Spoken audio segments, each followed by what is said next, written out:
All right. Hello, everyone. Welcome to the Your Way workshop to kick off our next creative journey here at Simple Scrapper. That one is organization. And so tonight we're going to be diving into a small specific topic of that, and that is reducing clutter, because you can't corral by storage, you can't organize things, or often use things until you tackle some of those clutter problems.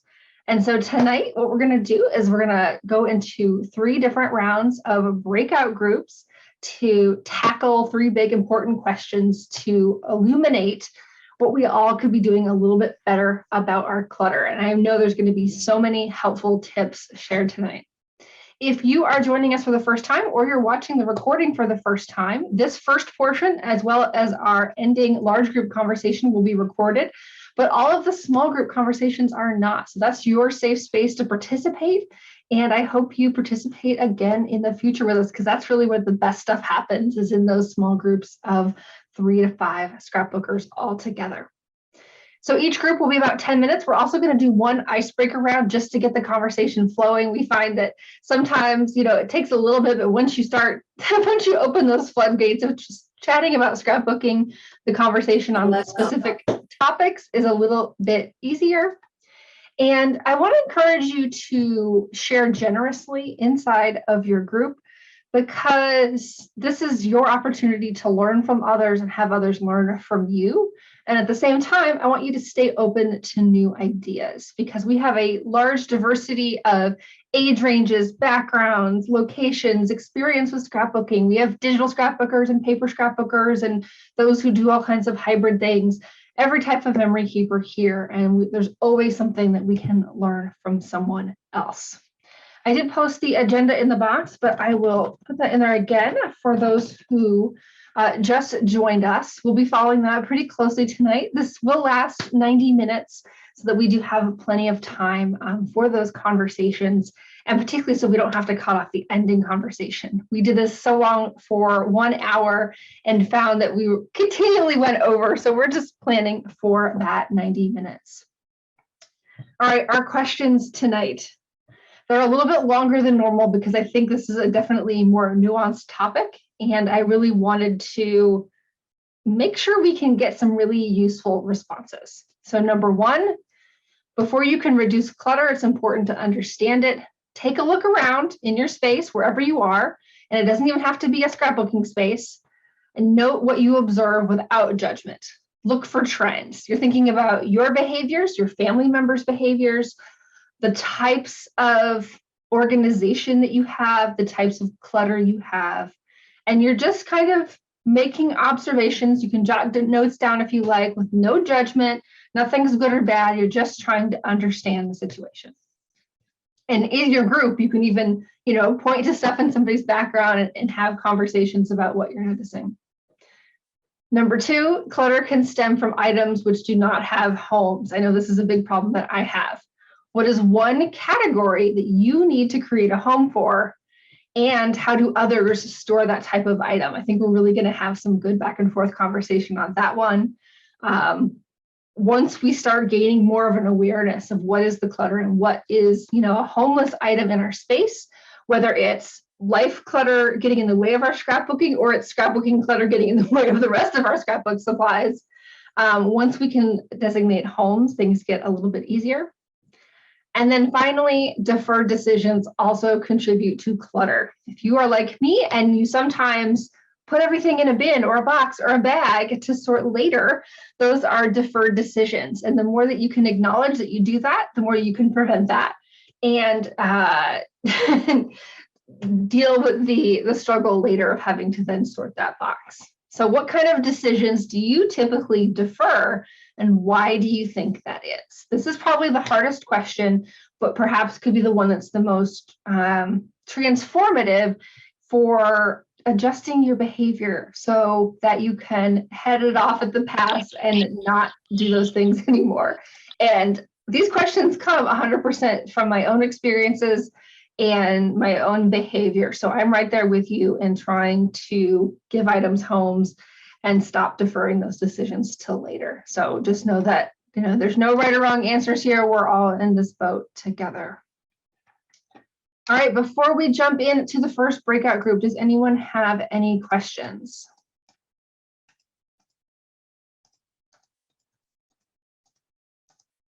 You can raise your hand physically or digitally, or just unmute yourself and ask.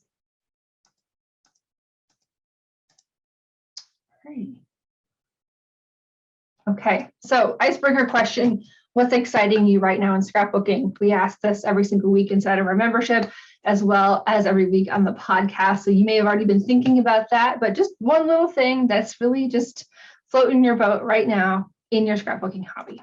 And I'm going to send you off for our first round of groups. All righty, welcome back. Hopefully you had some good discussions tonight. I'm going to share a tiny little sneak peek with you all. Our members might particularly be excited about this. What we have coming up, actually starting March 24th, we still have a little bit of a month away as part of our new organization journey, is our next refresh retreat. So this is a 4-day long weekend retreat. Starts on Thursday, goes through Sunday, and this is completely virtual, all online, all at your own pace. The official kickoff is on Thursday night with a workshop style discussion, much like this one. And then we have lots of open crop time from Thursday through Sunday, which we do every single week, but this one's always extra special because we have some guided activities. So I just wanted to briefly share what we've been doing the past few sessions. We've been using Google Docs because of the ability to for users to use Google Docs for themselves. They can make a copy to their own account and edit and fill out the forms in a really quick and easy way. Or of course, you can print out the PDF. We've done very pretty things in the past, but this one tends to be a little bit more user-friendly. And I'm just going to show you the first 2 pages here. Our retreat theme is Savoring Light. And I'm particularly excited about this theme because I think it works both for those in the Northern Hemisphere where we're welcoming back the light, as well as those in the Southern Hemisphere who are maybe saying goodbye to the light in this transitional season coming up here. And so we're going to be talking about the idea of savoring and how can we take more notice of lightness in our lives and how our hobby contributes to that, how the stories that we are making and telling play into that. We're going to talk about actually capturing light with our photos, and of course, feelings of lightness with regards to clutter, which you guys dove into a lot tonight. As I mentioned, we have it's called Refresh Your Way. So it's this style of workshop. We'll have a series of questions particularly guided towards this theme of savoring light on that Thursday night to kick off the retreat. And Saturday morning, I also host a Choose Your Own Adventure workshop to help you determine how best to spend your time on that particular day, as well as in the weeks ahead. We have these things called creative immersions inside our community, which allow members to work in smaller groups on topics of interest and allows us to really tackle multiple topics at once, because I can only be in so many places. And when I was teaching live classes, I can't teach more than one at once, but these creative immersions allow members to self-organize, and I can be there to support as well as our other team members. I know I saw Kim here earlier. I'm not sure if she's still here. She is my teaching assistant inside of the community. And then Choose Your Own Adventure is also about Stash Bash Saturday. So this year during our refresh retreat, Saturday is the day for thinking about your workspace, kind of getting it reset for the season ahead, tackling those clutter piles that you might have, or those big organization projects, or even just a little bit of tidying here and there, whatever it is that you need. And as I mentioned, we'll have lots of open prop time to work on whatever projects are exciting to you. We always have a pre-retreat question, and this one is, what aspects of your hobby feel heavy or are weighing on you right now? And what is one step that you can take towards feeling lighter? One of our big kind of values and emphasis is on taking those baby steps and really thinking about, here's what I want. What is one way that I can start moving towards that? Because we know everything takes time. And so there's, of course, a lot more to the retreat workbook here. We have a series of challenges that members can undertake. We recommend choosing 1 to 3. We try to give a little bit of a buffet of options, as well as encouraging you to even opt out. If you just want to spend that time working on your own personal projects, you can do that. You're always welcome to do that. Of course, your way is how we like to do things around here, but we know sometimes you want to be challenged as well. And so that's why we do have a little, menu of options for the weekend. So if you're not yet a member, I would love to invite you to join us. You can go to simplescrapper.com/membership. And as soon as I stop talking, I'll pop that link in the chat box as well. But yeah, I know we have a lot of members here tonight who I see regularly through all of our crops. Tomorrow morning, Monday mornings, we always have quiet co-working to kick off the week, and as well as all of our other crops as well. So if you have any questions, please feel free to pop those in the chat box, or just ask out loud during our discussion. But let's talk about clutter. To start things off, what did you observe in your space? I'm super curious about that.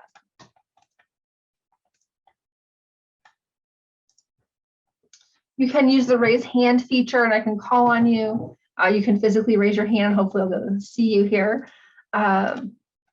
So Natalie, go ahead. I have a table of shame behind me. I don't know how well you can see it, but it is all of my projects that are in progress, or supplies for projects in progress, or projects that I should do, but I've not been doing. So that's my goal right there. That's my clutter.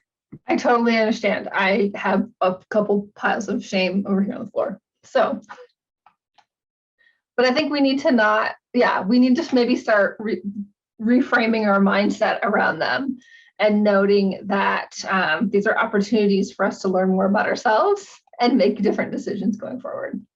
Amy, go ahead. You're muted. You need to unmute yourself. There. Okay. Yeah.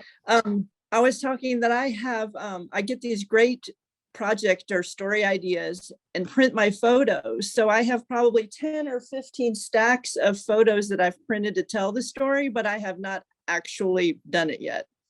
So I've created clutter all around my desk with all these stacks of pictures. Mm-hmm. Did you come up with any solutions for those in your conversations?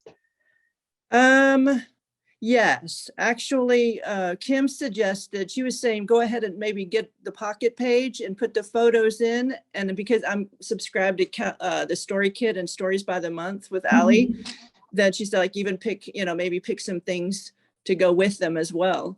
And that would maybe speed it up, or at least be more encouraging to be doing that, if they're already in Pockets. Oh, I like that. You can even use Pockets as temporary storage for photos you want to scrapbook. Yeah, definitely. All right, thank you. Mm-hmm. Keita?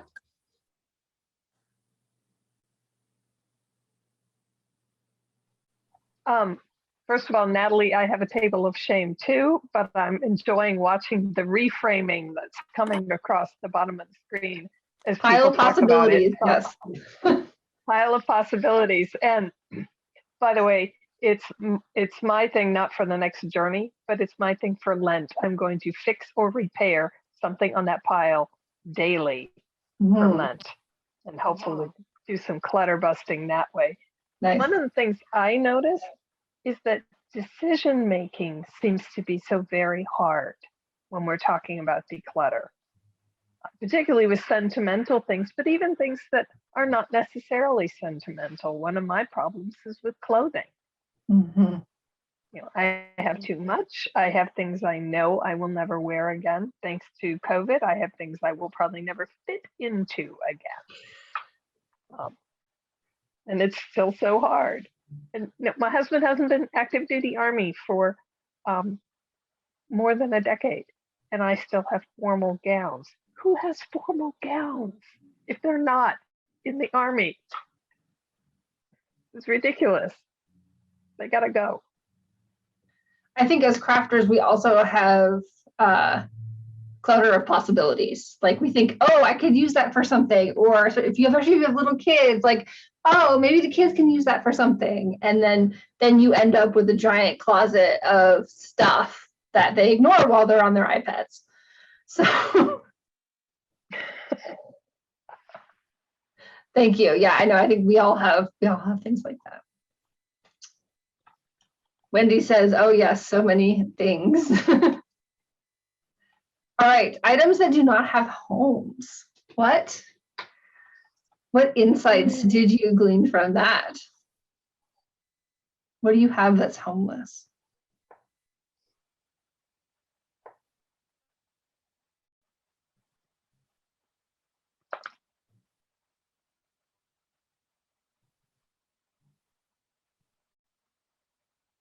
Linda. I think in my case, I have had to switch my abilities as a collector and move more toward a maker with a little more intention. It is very easy, especially when I was working, not so much now, but when I was working to say, well, I really don't have time, but I'm going to get this paper, I'm going to get this kit, I'm going to buy this, whatever, and I'll do it later. So that whole deferring thing for whatever reason. And I think I've realized that I have enough things that I'm going to have at least another half a lifetime to use them. And I have to be very, very careful about purchasing anything more. Do I really need to? Probably not.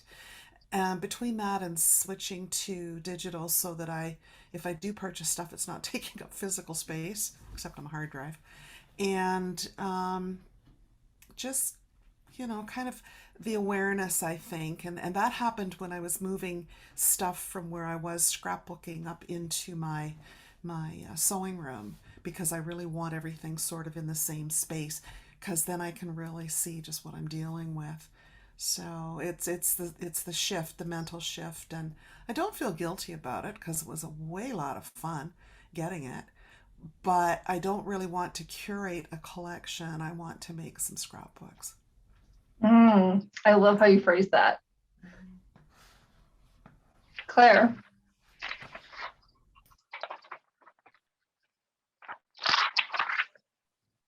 You're muted. You need to unmute yourself. Sorry. No problem. I have the problem that everything has a home, but there's too much of it to organize right now. And it was I went back to it. Actually was a common thread in our discussion. But I went back to something that you had said in the photo flow, one of the classes about photo flow, which was, just move on, like whatever method you're going to start, be it Lightroom, Photoshop, whatever, that's what you do from here on. So you do that, and then don't worry about going back. Go back when you have the time. So that's what I'm looking at now, is just to kind of literally have maybe a small little area organized with whatever has come in just recently, and use that. And then, organize that, and never mind that all the piles of stuff that have to go there into the home, quote unquote. And just kind of do that sort of. But yeah, a lot of it was that sort of analysis paralysis, the whole like, oh, what if I might use this, or what if I might like this? It seemed to be a common thread running through it. But that's what I've decided is I'm just going to get a box, and that's what I have now, and just work from that. Nothing else. Oh, I love that. Stuff, because that came out of the photo flow, and I thought, oh, when I listened to that, I thought that could work for a lot of other things. Yeah, I actually don't think I had ever thought about applying this idea of, so in Photo Crush, we teach protect the future first before you organize the past. And yeah, it totally applies to anything else. So I love that. Thank you for sharing. Other ideas about homeless items. I know for me, one of my struggles is like personal admin paperwork, like not the bills and stuff. We have a filing cabinet, we have medical papers, but just like the random pieces of paper. Like I have this like paper gift card for my daughter that she got for Christmas. Those things tend to pile on top. of my crafty stuff inside of my office, and then I can't get to the crafty stuff because it's underneath all the random life things that have worked their way in here. So that's something that I need to work on.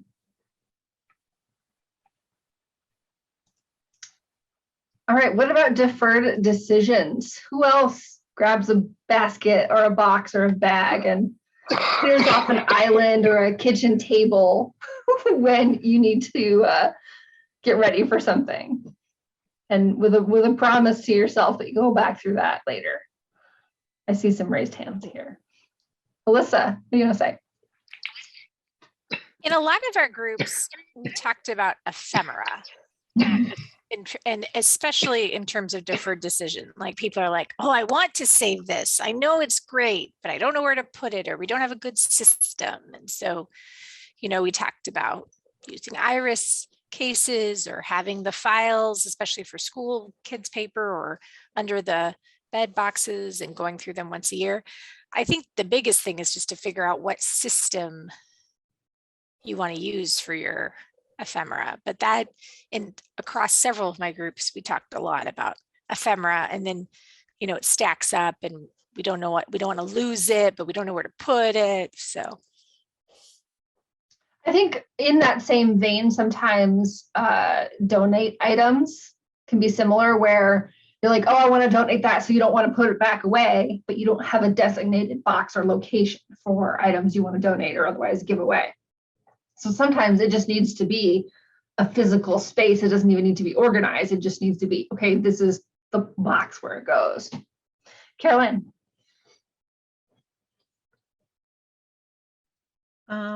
We discussed perception of time, and that was kind of based on my issue with piles. I will get everything all cleaned out, all the paperwork put away, and then eventually a couple of new things come in, and I put them in a pile because my inner 2-year-old says, I don't want to do this right now. And pretty soon I've got more stuff and more stuff and more stuff on the pile. And one of the gals in the group was saying she started timing how long it took her to actually do something. I think maybe it was Kim that said that. And it turned out to be way less time, because our mind, than you thought, because your mind says, oh, this is going to take me forever to do. And really, it only takes a few minutes. Mm-hmm.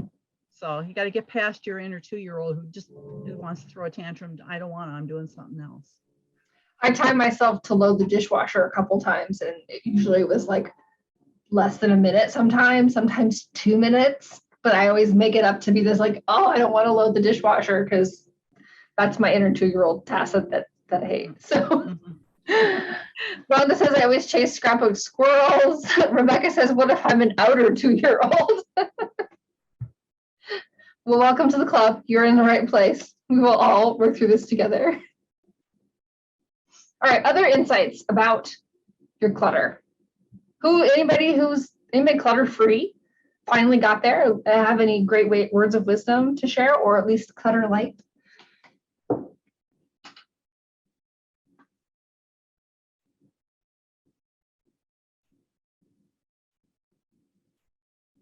Linda says, I just don't like spending time reorganizing instead of making stuff. Yes. Alyssa, go ahead. Well, I consider myself clutter light. I mean, things right now since I moved are a disorganized mess, but I sort of know, because I'd already organized my stuff, I have basic categories, and I was able to put things away, even though they're not necessarily in a permanent home. Because I think we talked about this in our group, keeping like with like. Linda is like, she's got all these great dollar store finds that she was showing about how, and keeping things in containers. We talked about that, and corralling the ideas. And so I think it's like you said, items just, you have to figure out where the homes are. Like I don't have homeless items because everything has a home. So either keeping things in themes like Wendy's saying, or, all your paper is together in a zone, helps me not have the clutter of the delayed decisions, because I know where to put things when they come into my space, and I know where to find them when I want to use something. Like I have a cart behind me that's just all my stamps. So I think, being honest too about what you actually are going to use. Like I finally was able to like let go of my, giant We Are Memory Keepers Brad Cinchy magical tool that I just had to have. That's still in the packaging. I finally just donated that. So Yeah, being honest sometimes with good hard yourself. honesty is good for craft supplies, clothing, other items too. So And knowing how you look for items too. But like today I was moving stuff around in here and I just bought all these 6x8 and 3x8 page protectors and they didn't have a home. So I was like, oh, I know I have this empty box that something else came in. I'm going to put them all in there and then I know where they are. And those page protectors, they slide around and they're clear and then they fall on the floor and you step on them. It's tragic. Anyway, but now they're all contained. And I wrote on the outside of the box, 6x8 page protectors, so I would forget. So I think labeling too helps. Those are my tips. Contain it, label it, put like with like. I'm done. I have 3 albums just for page protectors, like one 12x12, one 8.5x11 maybe, and then a 6x8 one. So I have all my page protectors in albums and they get their own little shelf. Jess. I'm gonna try to talk. My voice isn't very good right now though. No problem. Sorry, just give me a second. I have had to embrace some of my clutter because it's actually functional for my work. So my space isn't clean and tidy, but it has the things like with like, so I can access them. So I would go with the clutter light version, that it's not really clutter to me. It's my crafty way. Sure. Well, I think we can distinguish like visual storage is different from clutter. Like clutter is things that aren't where they belong, or they're not like with like, or they're, it's stuff on top of the stuff that's actually organized. So I think, and some people really do enjoy a lot of visual storage so that they know what they need, know what they have. So having a lot of stuff that is open and visible isn't necessarily clutter. Just trying to reassure you. I appreciate that. Other observations about maybe things that you want to try? Like, oh, I've always wanted to do that. Alex. I actually had this realization where I struggle with memorabilia and just really struggling with what to do with it. And it just sort of stays in a box. And what I realized was in talking through the group that I was in when we were talking about it was that maybe what I'm doing is I'm starting with the pictures when what I should be doing is taking the pieces of memorabilia and building the project around that.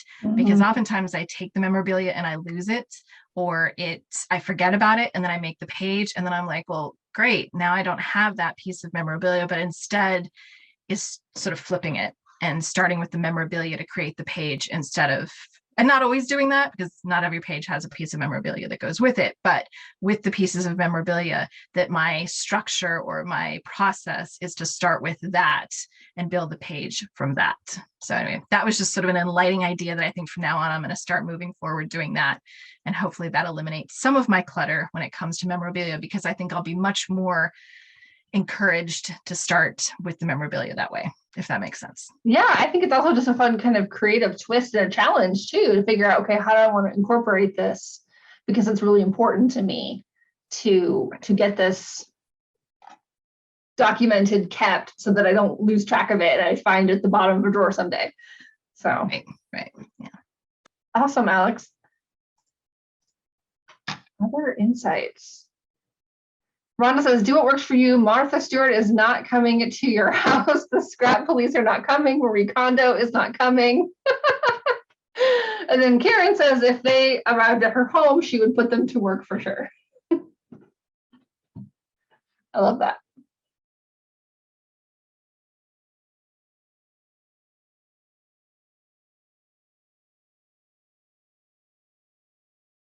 Other, things you hadn't heard before. I always love what we can learn from one another about, oh, I had no idea you could do it that way.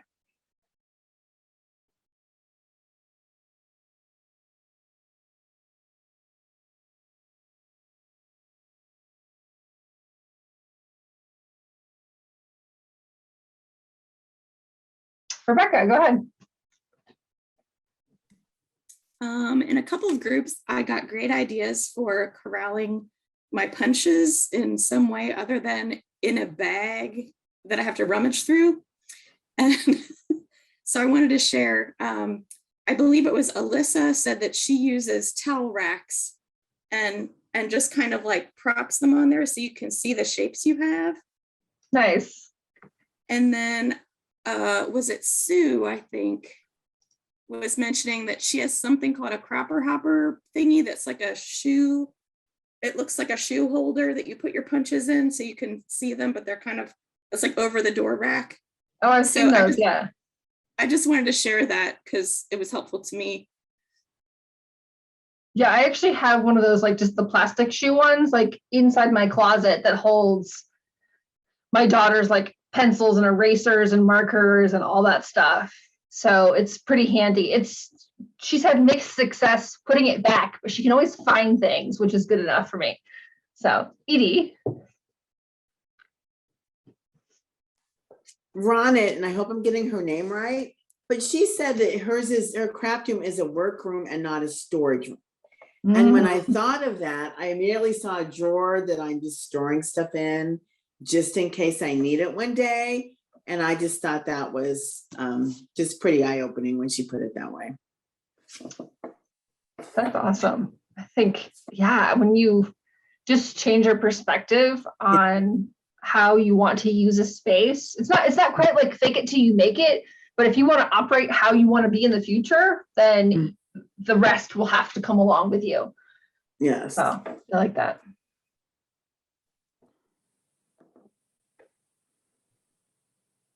Claire says, I like the idea of putting the different size page protectors in corresponding albums. I even have them like divided by type, and I put little sticky notes in to say like 4-pocket, 3-pocket, whatever. It's not perfect, but just try to keep it together. And then I know when I use the last like 3x8, like, oh, I should probably order more of those. It's helped with. Well, I just keeping realized track. I have the albums taking up space, like this much space on my Kallax. And then I have another this much with page protectors. And I just had that poof moment, the eureka moment where I thought I could take the page protectors and put them with the albums. And then, oh my goodness, like my head just exploded.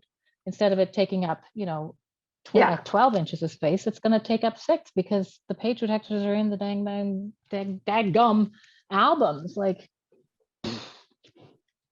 yeah, and even as you said, like putting them in the albums that you're filling, because we know about it's typically about 20 to 30 depending on how chunky you are, and so put some of them in there and rearrange later if needed. But it can really help so they don't have that. Somebody commented that the visceral reaction to Alyssa's description of those page protectors sliding, there's nothing worse than like trying to carry up something upstairs of a pile of slippy, slidey plastic things. Rhonda says, also, I don't want to curate a collection. I want to create pages. Yes. So really focusing on the experience that you want to have, what you want to do, how you want to feel, really helps us make more intentional decisions and to check our behavior when we are getting a little out of control, whether it's with not putting things away or buying storage containers before knowing what you're putting in them, or maybe buying too many supplies that you might not use because you have FOMO and you have to buy all the things, which we've all been there too. So no shame at all. All right, this was super fun. Thank you all so much for joining me tonight. What I'm going to do, Bernadette is our crop host for this evening. We do open crop time inside of the membership year round. We have actually more than 33 hours in the calendar right now. Hopefully Bernadette's okay with this, but if you are not a member and would like to stay and just hang out and crop, you are welcome to do so. I will be departing to process this recording and get it uploaded to the web. But thank you so much for joining me tonight for the Your Way workshop. Next month's topic here, if I can find that one, it's not workflow automation, it'll be storytelling. Oops, I don't have it up right now. Let's see.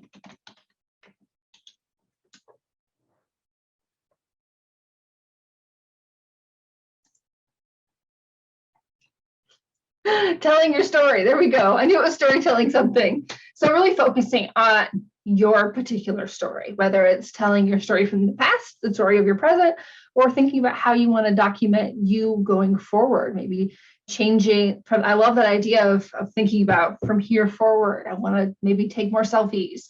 I want to really capture my feelings more.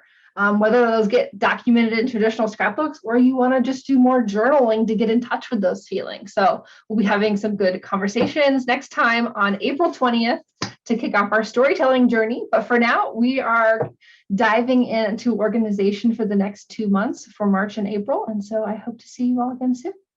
Take care.